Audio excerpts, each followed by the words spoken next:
तो आज मैं आपको वो गाइडेंस देने वाला हूँ जो मिस्टेक्स मैंने करी और जो चीजें मैंने अडेप्ट की थी to score 165 out of 180 in NEET 2023। NEET is about consistency. आप कितनी कंसिस्टेंसी से पुराने टॉपिक्स रिवाइज कर सकते हैं, कितनी कंसिस्टेंसी से क्वेश्चन सॉल्व कर सकते हैं, कितनी कंसिस्टेंसी से अपना ऑनगोइंग सिलेबस स्ट्रांगली ग्रास्प कर सकते हैं। तीनों चीजें अगर आप मेंटेन करके चले, it is not at all tough to score good in NEET. Even if आपने वो काफी अच्छे से कर रखा है, आई एडवाइज कि आप फिर से उसे एक बार रिवाइज करें, क्योंकि चीजें जैसे IUPAC, नोमेनक्लेचर, आइसोमेरिज्म वगैरह, ये चीजें these are the very fundamentals of organic chemistry. Greetings, I am Kavya Savani, a first year MBBS student at AIIMS Jodhpur, और आज हम अपनी मास्टर प्लान सीरीज को कंटिन्यू करते हुए पहुंच चुके हैं अपने लास्ट एंड फाइनल वीडियो पे, तो 1 year master plan for chemistry. इसके पहले मैंने आपको biology as well as physics दोनों की मास्टर प्लान स्ट्रेटेजी ऑलरेडी बता दी है। This is the last subject, 180 marks hold करने वाला आपका ये subject chemistry, which is actually the toughest subject for most of the aspirants, and personally speaking मेरे लिए this was the toughest subject, and this is where I lost all of my marks. Out of my score 705, मेरे जो 15 marks lose हुए, all of them were in chemistry. So आज मैं आपको वो guidance देने वाला हूँ जो मिस्टेक्स मैंने करी और जो चीजें मैंने अडेप्ट की थी to score 165 out of 180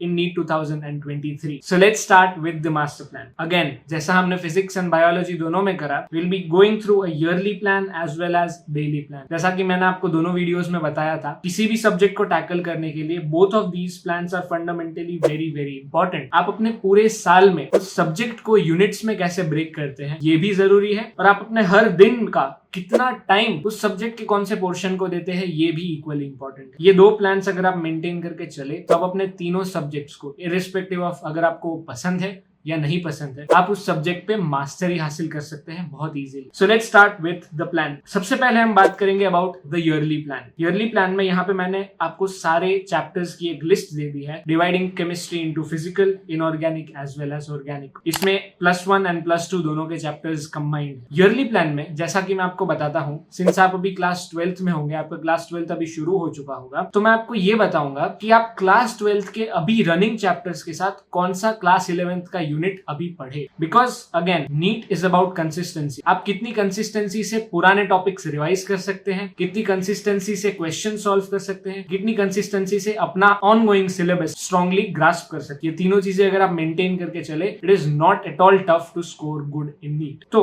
assuming कि अभी आपका क्लास 12th का ऑर्गेनिक स्टार्ट हुआ होगा, इवन इफ ऑर्गेनिक स्टार्ट नहीं हुआ, स्टिल आप यही प्लान फॉलो करें। But to go through the video, मैं अज्यूम कर रहा हूँ कि क्लास 12th में अभी आपका ऑर्गेनिक केमिस्ट्री शुरू हुआ है। सो अगर आपका क्लास 12th में भी ऑर्गेनिक शुरू हुआ है, आई एडवाइज कि काफी ऐसे स्टूडेंट्स होंगे जिसका क्लास 11th का ऑर्गेनिक वीक होगा, and since the organic chemistry of class 11th forms the very basis of organic chemistry, आपको वो पोर्शन काफी स्ट्रॉन्ग करना जरूरी है। इवन इफ आपने वो काफी अच्छे से कर रखा है, आई एडवाइज कि आप फिर से उसे एक बार रिवाइज करें, क्योंकि चीजें जैसे IUPAC, नोमेनक्लेचर, आइसोमेरिज्म वगैरह, ये चीजें these are the very fundamentals of organic chemistry. तो अगर आप क्लास 12th में ऑर्गेनिक पढ़ना चाहते हैं, ये सारी चीजों से आप काफी फेमिलियर होने चाहिए। So these chapters, GOC, hydrocarbons, ये आपके काफी स्ट्रॉन्ग होने चाहिए। इवन इफ आपका अभी ऑर्गेनिक शुरू नहीं हुआ क्लास 12th में, if it is started from inorganic और फिजिकल, तो भी कोई इश्यू की बात नहीं है, देन इट्स एक्चुअली बेटर, क्योंकि आप ऑर्गेनिक को अच्छा टाइम दे पाएंगे। अगर आप अभी से अपना क्लास 11th का ऑर्गेनिक रिवाइज करना शुरू करें, तो जब तक आपका क्लास 12th का ऑर्गेनिक शुरू होगा, you will be well versed with the fundamentals. आपको ज्यादा टाइम मिल रहा है, but you will have to start preparing from class 11th organic itself, क्योंकि क्लास 12th का ऑर्गेनिक नीट में काफी ज्यादा वेटेज होल्ड करता है। And to understand class 12th organic, you need to be very very familiar with class 11th। Once आपका organic पूरा cover हो जाए, जब आप 11th को समझ के पूरा अच्छे से 12th में ऑन ट्रैक हो जाए, then you will move to either inorganic और फिजिकल। ये आपकी पर्सनल विश है। आई एडवाइज कि आप इनऑर्गेनिक से शुरू करें, क्योंकि क्लास 11th का inorganic, specially chapters such as chemical bonding, काफी इंपॉर्टेंट है। आप अगर इसका नीट में वेटेज देखेंगे, around 4 questions are asked each and every year in NEET. 4 questions मतलब काफी हाई वेटेज होता है। का 180 में से अराउंड 16 मार्क्स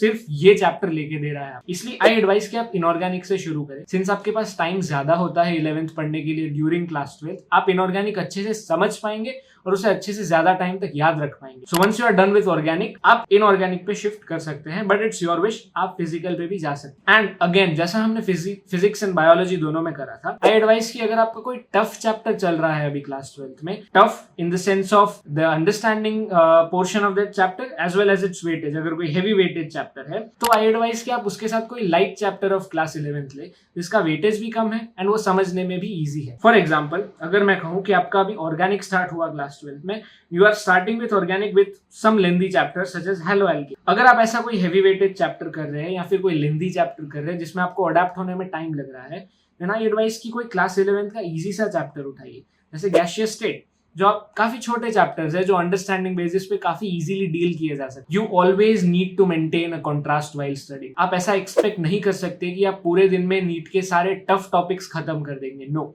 आपका ब्रेन एग्जॉस्ट हो जाएगा and even if you manage to the day, आपको डे के एंड में आउटपुट बहुत कम। You always need to maintain a contrast. अगर कोई हार्ड चीज आपने एक दिन में क्लियर कर ली, कवर कर ली, then give your brain some rest. कोई इजी टॉपिक पढ़िए तो ही आपको दिमाग में दोनों चीजें अच्छे से बैठेंगी। So this was about the yearly plan. Now we move to the daily plan. मैंने केमिस्ट्री को 3 आवर्स डेली दिया है। अगर आप इससे ज्यादा कम करना चाहे, it's up to you, but this is the ideal time to give to any subject, 3 to 4 hours. अभी 3 आवर्स को मैंने ब्रेक किया है 2+1 में। 2 आवर्स जिसमें हम देंगे क्लास 12th को एंड 1 आवर देंगे क्लास 11th को। 2 hours again breaking into 1.5 and 5, जहां पे 1.5 आवर्स आप क्लियरली कंसेप्चुअल बेसिस में किसी भी चैप्टर को समझेंगे। आप उसकी एनसीईआरटी अच्छे से पढ़ेंगे, word to word, line by line, क्योंकि केमिस्ट्री में भी आपने अभी देखा होगा कि स्टेटमेंट बेस्ड क्वेश्चंस बढ़ चुके हैं। केमिस्ट्री में they are seeking more of understanding based answers. तो आपकी जितनी अंडरस्टैंडिंग डेवलप होगी, दैट इज बेटर। इससे आप केमिस्ट्री को अच्छे टाइम तक याद भी कर सकते हैं। नाउ ये जो 0.5 आवर्स का हमारा टाइम है, ये तीनों पोर्शंस ऑफ केमिस्ट्री के लिए अलग अलग होगा, for organic, for inorganic as well as for physical. अगर मैं बात करूं इनऑर्गेनिक की, इनऑर्गेनिक में ये 0.5 आवर्स आप ऐसे ही यूटिलाइज करेंगे जैसा आपने बायोलॉजी में किया था, a method which we call active recall. अगर आपने बायोलॉजी वाला वीडियो नहीं देखा है, you can see it, I will pin the link in the description. Active recall की मेथड क्या कहती है? Once you study a topic, once you go through the entire facts of that topic, आप वो book को बंद कर देंगे, एक ब्लैंक शीट ऑफ पेपर लेंगे and each and every fact that you just red, आप उसे रिकॉल करने का ट्राई करेंगे without looking into that book and आप उसे लिखना शुरू करेंगे। कई बार हमारा ब्रेन ये अज्यूम कर लेता कि हमें कोई चीज याद है, but once you start writing them, then you realize कि एक्चुअली आप वो चीज भूल चुके हो। So in active recall procedure आपको समझ आएगा कि आपने कितनी चीजें याद करी है एंड आप कितनी चीजें भूल चुके हैं।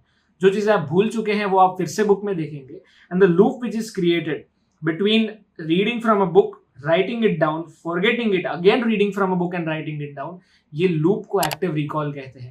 This active recall helps you retain any information for a very very long period of time, and since inorganic chemistry में हमारा गोल है रट्टा मारना, तो हम यही करेंगे। Then we move to organic chemistry. Organic chemistry का ये जो आधा घंटा है, I highly prefer कि आप इसे क्वेश्चन सॉल्विंग में यूज करें, बट क्वेश्चन सॉल्विंग हमें स्मार्ट वर्क से करना है, हार्ड वर्क से नहीं। हम एक ही टाइप के 100 क्वेश्चन करें, उसका कोई मतलब नहीं है।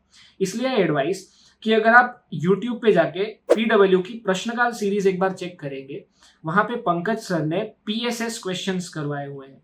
PSS क्वेश्चंस मतलब पंकज सर स्पेशल क्वेश्चंस। ये एक क्वेश्चन में अप्रोक्सीमेटली 10 to 15 रिएक्शंस आपकी काफी इजीली कवर हो जाती है। And these are the questions जो आपको इस आधे घंटे में प्रैक्टिस करने हैं, क्योंकि अगर आप एक क्वेश्चन भी ये सॉल्व करते हैं, आपके अराउंड 10 to 15 रिएक्शंस एक क्वेश्चन में ही क्लियर हो जाती है। These are the questions that tend to give you practice instead of those की जो आप एक के एक रिपीट करते रहते हैं। सो ऐसे क्वेश्चंस प्रैक्टिस करने का ट्राई कीजिए। Organic will become quite easy by the end of class 12th। Then we move to physical chemistry.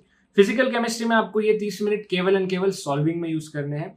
And physical chemistry में आपको ट्राई करनी है कैसे आप क्वेश्चंस को जल्दी सॉल्व कर सके, because out of physics and biology, apart from these 2 subjects, chemistry ऐसा सब्जेक्ट होगा जिसमें हमें नीट में टाइम बचाना है, क्योंकि नीट को हम 1 घंटे से ज्यादा देना अफोर्ड नहीं कर सकते। नीट 3 घंटे 20 मिनट का होता है। आइडियली तीनों सब्जेक्ट्स को 1 आवर देना इज आइडियल, बट हम ऐसा नहीं करते। So chemistry is the subject where you cut off time. आप 1 घंटा केमिस्ट्री को कभी नहीं देते। You give less time to chemistry, save that time for calculative physics, save that time for statement based biology. Chemistry ही वो subject होगा जिसमें आप अपना टाइम बचाएंगे। और अगर केमिस्ट्री में आप फिजिकल केमिस्ट्री में कैलकुलेशंस में वीक रह गए, तो ये टाइम आप अपना लूज कर सकते हैं। तो ये आधे घंटे में आपको ट्राई करना है how to improve your accuracy with time in physical chemistry. Inorganic inorganic आपका देखते ही सॉल्व हो जाएगा, that's not an issue, but physical chemistry sometimes takes time. तो इसमें आप अपनी कैलकुलेशंस को स्ट्रांग बनाए, फॉर्मूला अपनी टिप्स पे रखने की ट्राई कीजिए। ये 0.5 आवर्स में आपको ये करना है in for these 3 portions. Now moving to the 1 hour, जो 3 आवर्स को हमने 2+1 में ब्रेक करा था, इस 1 आवर में आप फोकस करेंगे क्लास 11th पे। अब पर्सनली स्पीकिंग मेरी क्लास 11th की केमिस्ट्री काफ़ी वीक थी। जब मैं क्लास 12th में आया, actually my class 11th chemistry मैंने पूरी नहीं पढ़ी थी।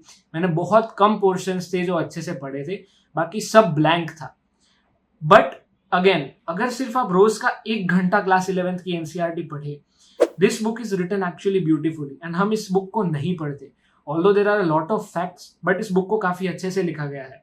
सिर्फ एक बार क्लास 11th की अगर एनसीईआरटी पूरी पढ़ जाए, तो आई अश्योर यू कि आपको क्लास 11th की एनसीईआरटी में कभी प्रॉब्लम नहीं आएगा। There won't be a single question जो आप गलत बनाएंगे। एंड आप देखेंगे कि नाउअडेज केमिस्ट्री में से भी एनसीईआरटी की लाइंस में से क्वेश्चन उठा के बन रहे हैं। So it is quite necessary कि आप पूरी एनसीईआरटी को वर्ड टू वर्ड पढ़िए।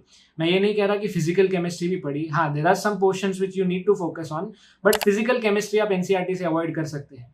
But inorganic as well as organic, yes, आपको ये दोनों पोर्शंस बहुत अच्छे से एनसीईआरटी के थरो होने चाहिए। ये दोनों पोर्शंस आपको एनसीईआरटी से पढ़ने हैं। जस्ट 1 आवर डेली, इससे ज्यादा टाइम नहीं देने की जरूरत। कभी आपको लगे कि आपको फ्री टाइम क्रिएट हुआ है, then you can focus, but 1 hour of daily class 11th की NCERT is more than sufficient. आपका क्लास 11th का केमिस्ट्री परफेक्ट हो जाएगा। अगर आपका अभी ऑर्गेनिक शुरू हुआ है, आपको लगता है कि आपके फंडामेंटल्स वीक हैं and you need to give more time to class 11th का ऑर्गेनिक, तो आप इसको 1 आवर से बढ़ा के 1.5 आवर्स कर सकते हैं।